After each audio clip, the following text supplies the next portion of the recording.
In the intro for Super Smash Bros. Melee, we see a statue of Mario being tossed into an arena, and just as light starts to envelop Mr. Video Game himself, the music abruptly stops, and all we see is a black screen with the words Nintendo's All-Stars on it.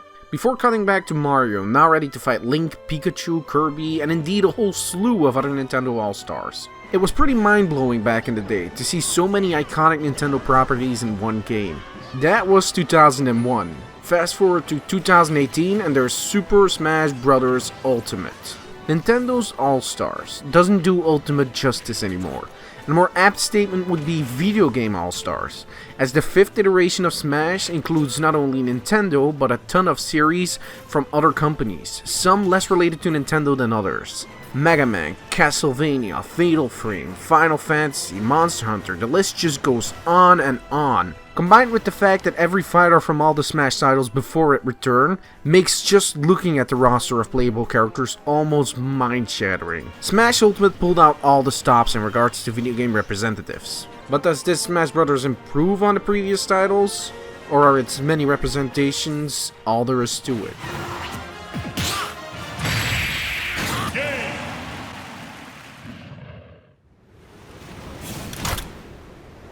Don't let a single one get away!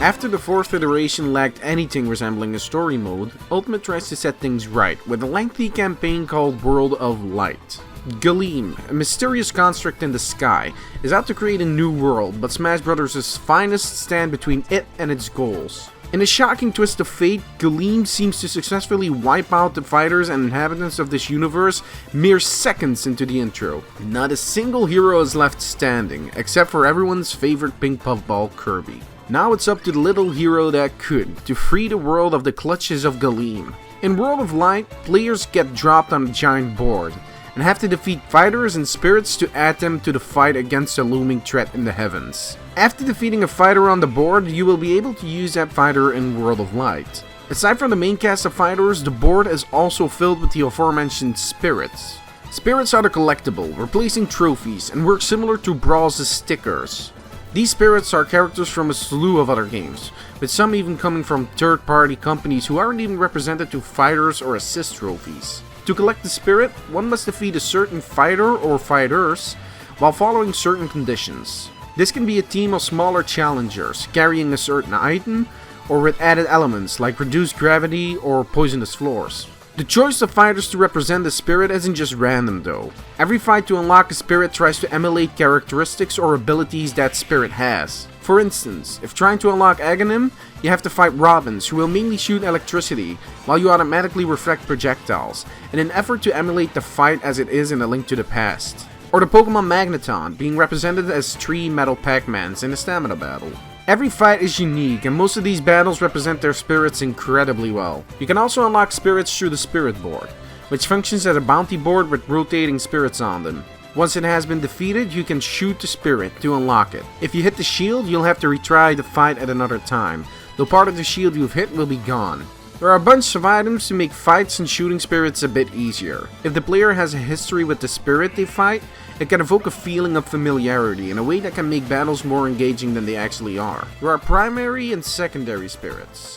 When you equip a primary, it will boost your stats, and they can have up to 3 slots to equip a secondary in. Secondaries don't give stat boosts, but instead give fighters certain attributes like super armor, an item, or immunity to other effects. Primaries can also be leveled up, increasing their power, and a select few can even evolve in more powerful versions with added effects to them. You can dismantle them for cores, which can be fused together to create an all new and different spirit. Players will have to create the right team to take on certain challenges, and some of them allow you to reach places inaccessible on the map before.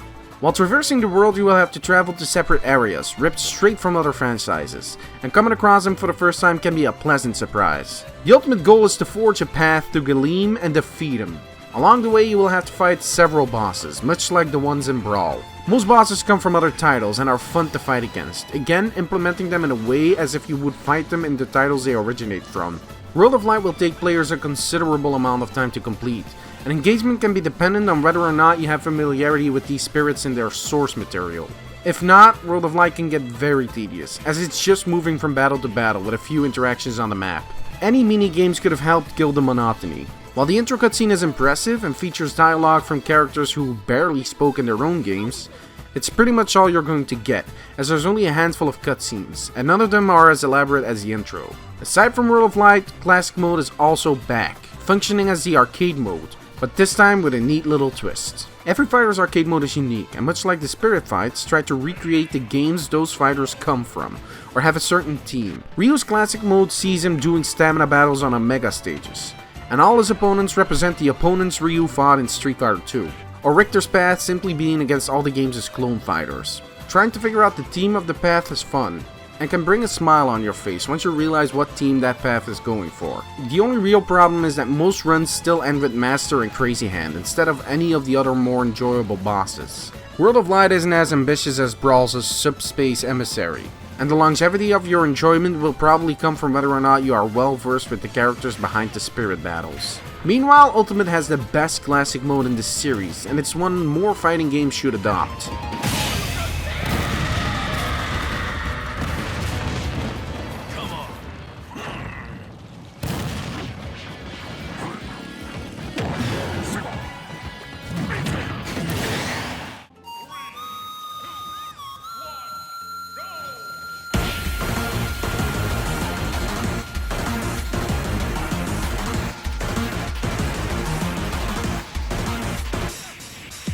At first glance, Ultimate looks almost the same as its predecessor, but once you start playing, you'll notice a lot of little touches that as a whole make it faster and more satisfying to play. The air dodge mechanics are now something of a mix between previous titles and melee. By shielding in the air, you will still become invisible for a small amount of time, but just like in melee, pressing a direction will result in an air dodge in that direction, giving the player the best of both worlds. While you won't be wave dashing, it makes air dodges more viable than it ever was. Instead of only relying on spot dodging or getting out of range to avoid a grab, you can now tech grabs, just like in other fighting games, but with the added ability of even teching command throws, adding one more option to Smash's grab game. Rolling itself has also gotten a change, as now rolling too much in a row will decrease the invulnerability frames, making spamming the roll not as viable as before. Short hopping is now also made easier, as you can now hop by pressing both jump buttons. And if both a jump and attack button are put in, you will automatically do a short hop attack. One of the biggest changes to the mechanics is that when dashing, you have the option to do any other move instead of either doing a dash attack or stopping before doing another attack. Technically, it's been possible to do moves other than dash attacks, but to do this, players were required to do tricky inputs that they might not have been meant to do. This opens up a lot of possibilities for less execution heavy people. Instead of blocking on the first few frames to perfect block, you now have to stop blocking as an attack hits to parry. This parry is way more pronounced than it ever was before, making it easier for players to capitalize on it, and visually make it way more satisfying to pull off. This is also the case with match finishing moves. The previous version made it clear when a move killed, but now it's taken one step farther, by giving a dramatic zoom pause and sound to it, similar to a critical art KO in Street Fighter titles. It's this visual flair, along with the other changes that make Ultimate feel like a different game. Another addition is the option to turn on the final smash meter, which is just as it sounds. Competitively, it won't be used, but at least that way in party modes, everyone gets a decent chance to do their cool super move. One omission is a removal of custom moves, which, considering the low amount of use it had in the previous installment, isn't too lamentable. Of course, mechanics aren't the only changes to the Smash Brothers. There are new items, stages, and more importantly, fighters. There are fewer added items than before, but the newcomers are neat additions that are mostly Smash originals, and aren't as extremely overpowered as the additions from the previous installment. With assist trophies, the guest appearances continue, with not only some beloved and memorable Nintendo faces such as Star Fox's Crystal and the Squid Sisters from Splatoon, but third-party guest characters that don't even ever rep. Shovel Knight might not be playable, but he's here nonetheless, doing what he does best, just like Yuri from Fatal Frame, taking a few snapshots of the fight. The same can be said for Virtua Fighter's Akira, looking and even sounding just like he did in his first appearance. While not playable, seeing these characters on screen with some of gaming's finest is a thrill. Of course, there also are new Pokemon here to help out. Most Pokemon are of course from Sun and Moon, or Alolan versions. But there are also some older generation Pokemon as well, such as the return of Scizor, and more importantly, finally making his debut, Ditto, who will take the form of the fighter that spawned it. The new assists and Pokemon are all neat additions, with mostly unique abilities. As with items, there aren't that many new stages. There are 2 stages for the new playable franchises that are represented, and Mario and Zelda get a stage based on their latest appearance. With there being so little new stages, it also means less flyby or scrolling stages, with Mario's stage being the only additional stage that does so. To make up for what little added stages there are, a whole slew of old stages return from all the previous titles. While not every stage returns, it gets pretty close to it, and potential updates could add missing stages in action. Smash for Wii U and 3DS introduced Omega stages to appease the competitive crowd, while somewhat missing the point, but it's addressed a bit better here. Alongside flat Omega stages, you can now play on every stage in its Battlefield version, giving at least 2 different versions, with one having platforms. Stage hazards can now also be turned off, making more regular stages viable competitively, cranking up the options beyond just 2 variations. But what has improved mechanics, added items, and stages without the fighters to use them? Ultimate actually introduces very little unique newcomers, with only 6 additions.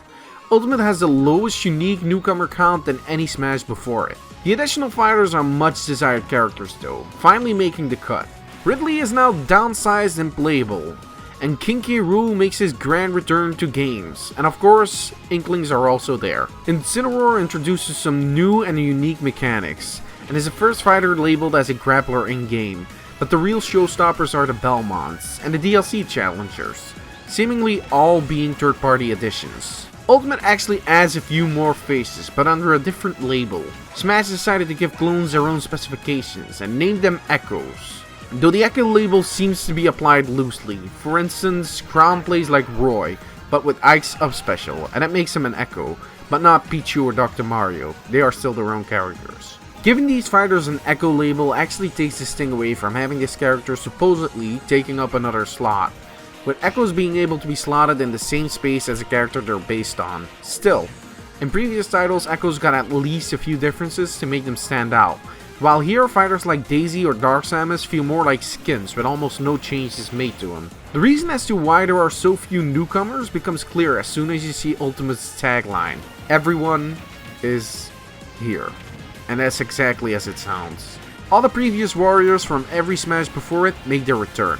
From the clones of melee times such as Young Link and Pichu, to the much desired returns of the likes of Wolf, and even Metal Gear's Snake return. Interestingly, Charizard is back on Pokemon Trainer's team alongside Ivysaur and Squirtle, but Sheik is still in a separate slot. Almost every fighter received at least a few small changes, which helps some of the clone characters stand out a bit more from their source character.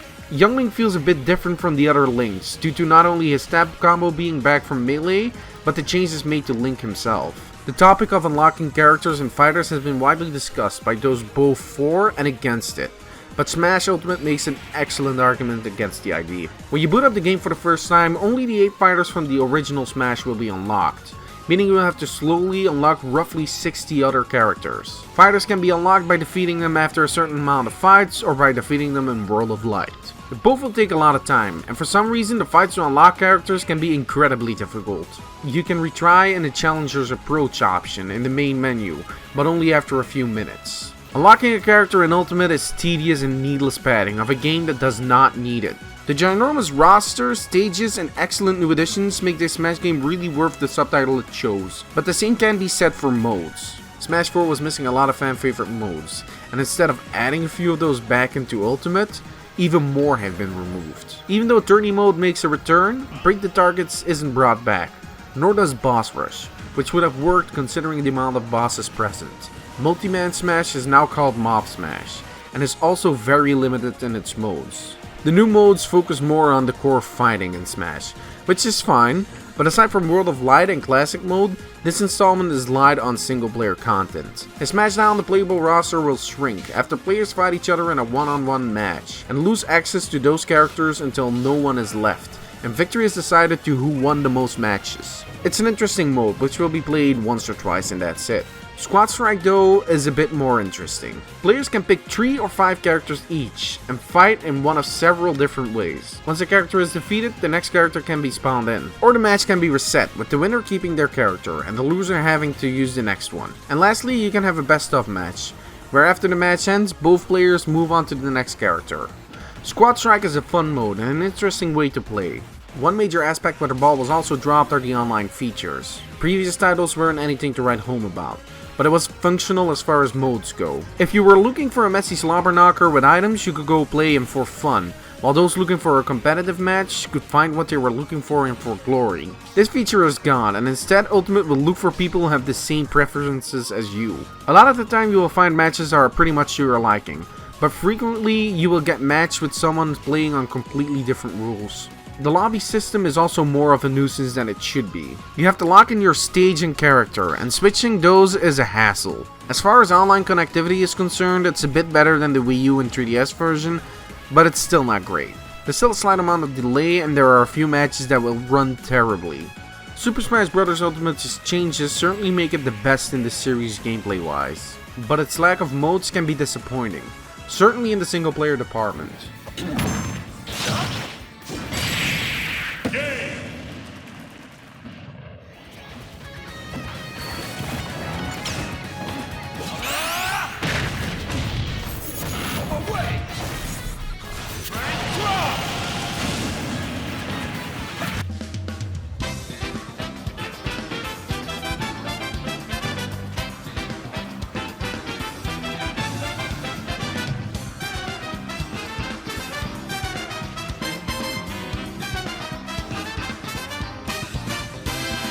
As mentioned, Ultimate looks very similar to Smash Wii U. This is mainly due to Smash's art style, which you can't improve much on technically. However, efforts have been made to make Ultimate look more distinct from the one before it. A few textures and lighting have been redone, and the color palette seems softer, actually making the game less colorful. The menu is a huge improvement over the mess that was the Wii U's menu, with options and modes being mostly placed where they need to be placed. Xander Mobus is back as this installment's announcer. And while he does an excellent job, a new announcer would have given that game that extra bit to make it stand out from the one that came before it. By far the biggest effort to differentiate this entry is the character redesigns. While a majority of the cast hasn't changed, there are some fresh looks for a few familiar faces. Pretty much every Zelda character's looks have changed. Instead of just updating every character's design and making them look like the latest relevant Zelda title at that point, the redesigns are meant to represent different installments in the series. Link now wears his Breath of the Wild Heroes outfit. Ganondorf goes retro with his Melee / Ocarina of Time look. And this Zelda is now based on A Link to the Past / A Link Between Worlds' Princess. A few redesigns are smaller changes, like the Star Fox characters rocking their Star Fox Zero look and Sheik's outfit. There are some additional costumes as well, with Ike getting both his adult look as well as his younger self featured in Brawl. Pokemon Trainer now also has the female variant for Fire Red, and a few characters getting an extra outfit. Lastly, and arguably more important, is the music. The series not only featured some of the most well-known and beloved music tracks in the industry, but it also managed to make amazing remixes of said tracks. Smash Ultimate is a celebration of video games, not only through its character representation but also through its music. There are almost 900 tracks in the game, with a lot of songs coming from previous installments, a considerable amount taken from other franchises, and then there are the original remixes. As far as the remixes go, Ultimate once again lives up to its name, knocking all previous entries out of the park. Having Takunobu Mitsuyoshi, who's the composer and the vocalist behind the legendary Daytona USA soundtrack, do a vocal Eurobeat medley of the F-Zero soundtrack is a stroke of genius.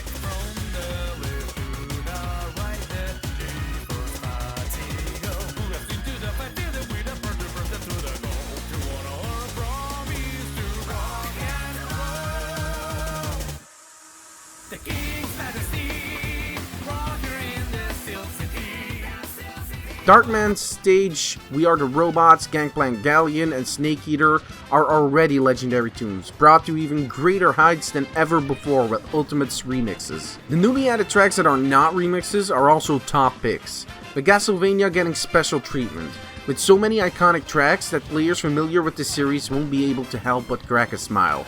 The main theme for this Smash is also probably the best in the series, and just like before, has around 30 remixes alone. Visually, Ultimate can just barely distinguish itself from the one before it. Meanwhile, it does manage to set a new high bar with its soundtrack.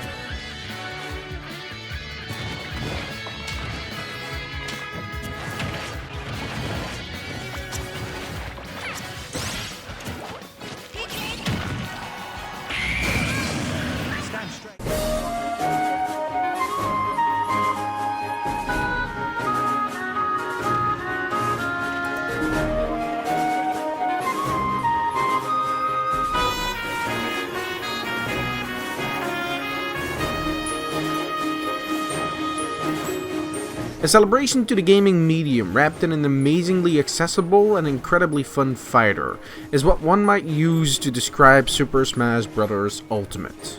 World of Light offers little next to nothing narrative-wise, but its classic arcade mode is the most fun it's ever been and sets a new standard. The Spirit Fights' enjoyability will mainly come from whether or not players have had experience with the Spirit's source material.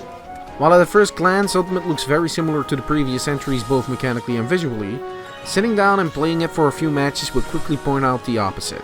Ultimate is faster, and the mechanics added drastically change the tempo of matches. The visual additions like dramatic zoom-ins and pauses on strong moves, finishing moves, and perfect blocks are not only incredibly satisfying, but give matches a more dramatic flair. A lot of fun modes have been removed, and the new ones are more focused on multiplayer, making the game feel a bit bare bones on the single player side variety-wise. Visually, it looks pretty much the same as the Wii U version, only a bit more washed out. But don't mistake the slightly muted color palette as the game looking less appealing, because Ultimate is still a looker, with its amazing animations and beautiful effects. Another high point in the series is the music, with not only a huge collection of classic memorable tunes, but the best remixes in the series, and the franchises they originate from. A huge roster that includes every fighter from all the previous installments, which in itself includes some of gaming's most recognizable and celebrated faces, and an astonishing game to back up said roster makes this Super Smash Bros. More than deserving of the Ultimate moniker.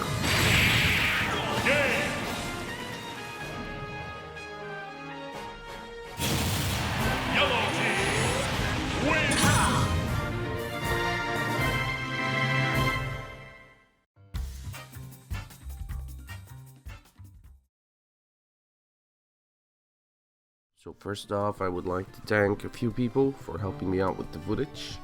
Grizzly Gabe, Royal Zora, Niels, Shiryu, Juggernaut, also known as Carl Dank in the gameplay footage, Void, also known as Julie in the gameplay footage, to a lesser extent but still, Duo, and even though we didn't have footage, I also like to thank Leo because you're fun to play with. Also Jake for helping me out with that little bit of footage I needed. Thanks for that, buddy. See, this is why I love Smash Ultimate. It's not only one of my favorite series, but it's just such a great way for me to have a blast playing with friends, connecting with them. It's great. As for the review, I am disappointed with it. I think it's bloated, I think it's long. Here's a challenge, please don't do this, but every time I say the word stage in that one segment, take a shot. And if you die, that's not my fault. You brought this on yourself. I think editing wise this review is very strong. Originally I wanted to do the entire review from different camera angles and such with replay option Smash has, but it's the end of the year and I just wanted to get the review done, so I couldn't. But I would love to revisit this idea, maybe with Halo 3. Yeah, overall I think the writing is kind of meh. It's a very long ended review. I don't know. I'm not a big fan of it. If you agree with me or disagree, let me know. Just send me a message, leave something in the comments, just give me some feedback, you know, I'm looking for that. I also quickly want to say that I'm doing a new thing now. I'm starting a new project. This is Call of Duty related, which will run for 10 months until the release of the next Call of Duty, and this is a big undertaking. I hope I can do it because honestly I expected more reviews this year, but life kind of got in the way and I procrastinated a lot. I'm not gonna lie about that, so I hope next year is going to be different. And I'm really excited about this Call of Duty project, and I really hope I can see it through all the way. So yeah, if you have any criticism, if you want to see me do a review of a specific game, let me know. I hope you guys and gals have a wonderful new year, and I'll see you in the next one. Bye.